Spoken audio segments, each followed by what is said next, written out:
नमस्कार. आवाज माझा वृत्तवाहिनीत आपल्या सगळ्यांचं स्वागत. वळूयाच्या काही ठळक घडामोडींकडे. आमदार संजय केळकरांनी मारला स्वतः झाडू. स्वच्छ भारत अभियानाची केली जनजागृती.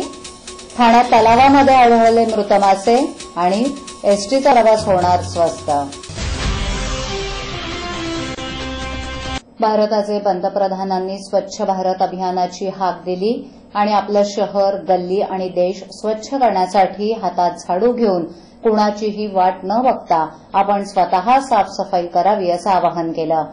त्यालाच अनुसरून रविवारी ठाण्याचे आमदार संजय केळकर यांनी ठाण्याच्या कोलवाड भागात परिसरातील लोकांच्या सहभागानं गेले 2 दिवस फटाक्यांच्या कचऱ्यानं भरलेला रस्ता साफ करून स्वच्छ भारत अभियानाविषयी जनजागृती केली आणि स्वतः हातात झाडू घेऊन रस्त्यावर पडलेला कचरा उचलला आणि नागरिकांनी देखील स्वच्छ भारत अभियानाची माहिती घेत यापुढेही आपण आपला परिसर स्वच्छ ठेवून एक चांगलं राज्य, चांगला देश घडवू असा संकल्प करून नरेंद्र मोदी यांच्या उपक्रमाला चालना दिली.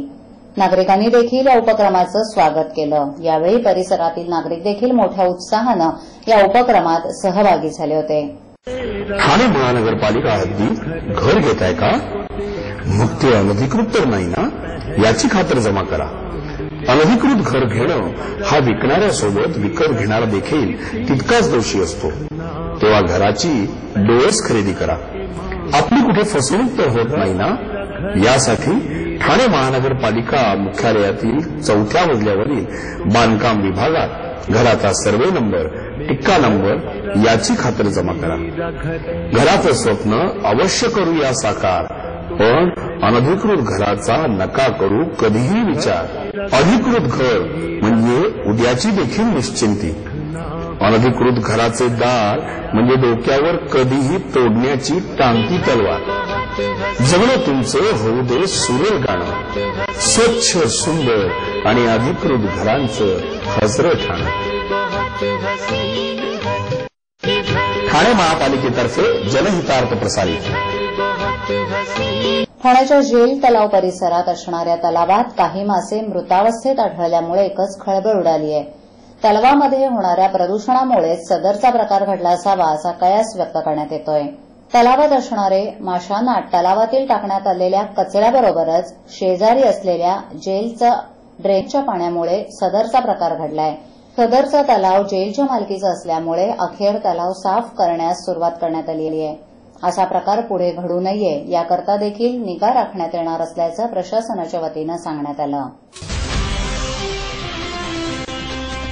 डिझेलचे भाव वाढत गेल्यानं आर्थिक संकटात असलेल्या एसटी महामंडळाला आपोआप भाडेसूत्रानुसार एसटीचे तिकीट दरही वाढवावे लागले होते. मात्र आता डिझेलच्या भावात घट झाल्यानं तिकीट दर कमी करण्याबाबतच्या हालचाली सुरू झाल्या आहेत. सध्या दर कमी करण्याबाबत चर्चा सुरू असून येत्या काही दिवसात त्यावर निर्णय होण्याची दाट शक्यता आहे.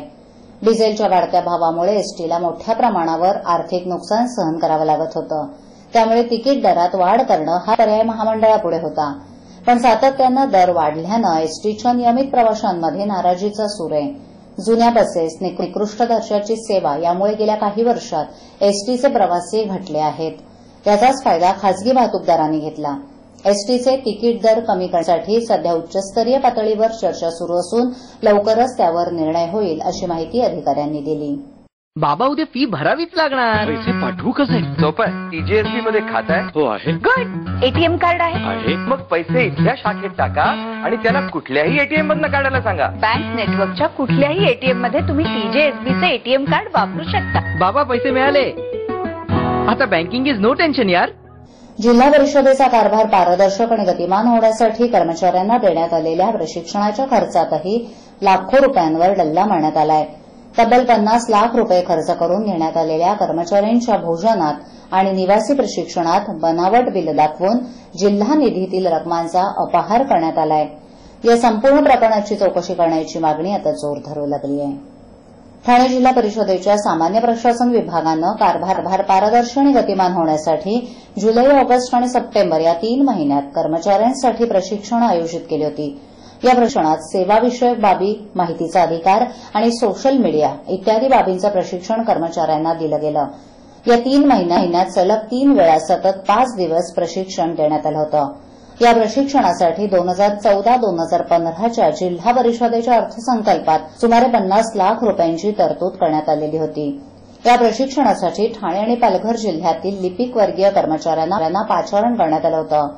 हे प्रशिक्षण सलग 5 दिवस असल्यानं कर्मचाऱ्यांच्या राहण्याची आणि भोजनाची व्यवस्था करणं आवश्यक होतं. आयोजकांनी कर्मचाऱ्यांना केवळ एक वेळचं जेवण दिलं. रात्रीच्या मुक्कामाची मात्र कोणतीही व्यवस्था करण्यात आलेली नव्हती. प्रशिक्षणाला केवळ एकच दिवस उपस्थित राहणाऱ्या कर्मचाऱ्यांच्या हजेरी पत्रकावर 5 दिवसांच्या सह्या झाल्या. या दरम्यान विधानसभा निवडणूक असल्यानं सप्टेंबर महिन्यात जिल्हा मुख्यालयातील कर्मचाऱ्यांना निवडणुकीचे आदेश जिल्हाधिकाऱ्यांनी दिले होते.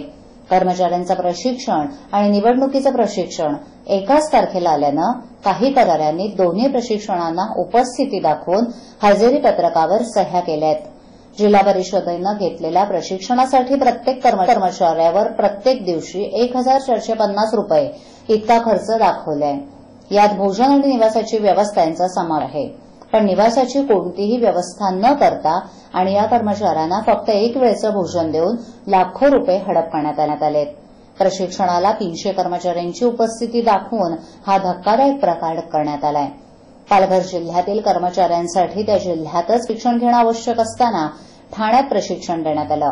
त्यामुळे प्रशिक्षणाला कर्मचाऱ्यांची कमी उपस्थिती लागावी यासाठी खास तजवीज केल्याचंच आढळलंय.